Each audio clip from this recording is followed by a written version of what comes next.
Is your thought life predominantly positive or negative? Because when people say pray without ceasing, often what they mean is what I'm thinking about throughout the day.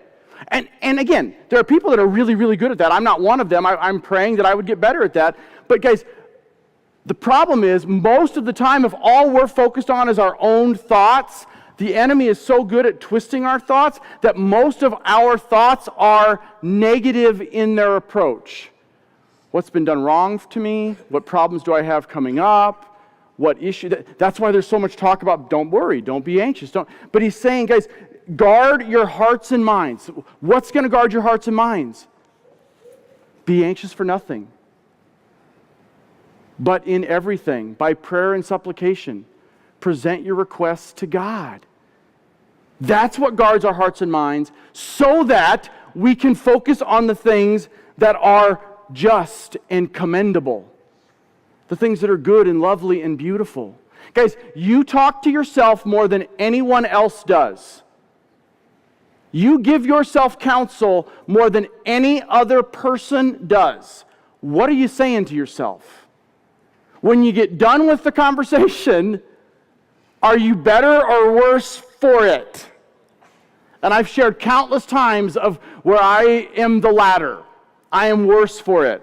I am out there, I no longer mow the lawn because Emma mows the lawn for me now, but I'm out there doing yard work, or I'm out there doing something, and I'm arguing with one of you about what you are or are not doing right. And then I come in the house, and I'm wonderful to my wife. No. Why? Because that's not possible. It is not possible.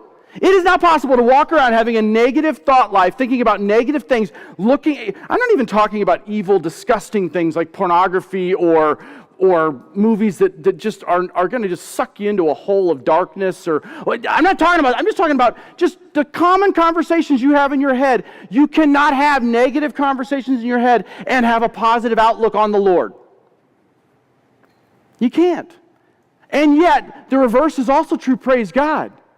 When we take it to Him, when we are anxious for nothing, but in everything, by prayer and petition, we give it to Him because He died to take it. He's like, man, it changes your whole perspective. And as my brother Jesse says, that's our problem. We have a perspective problem. So we got to get our eyes off of ourselves and on to God.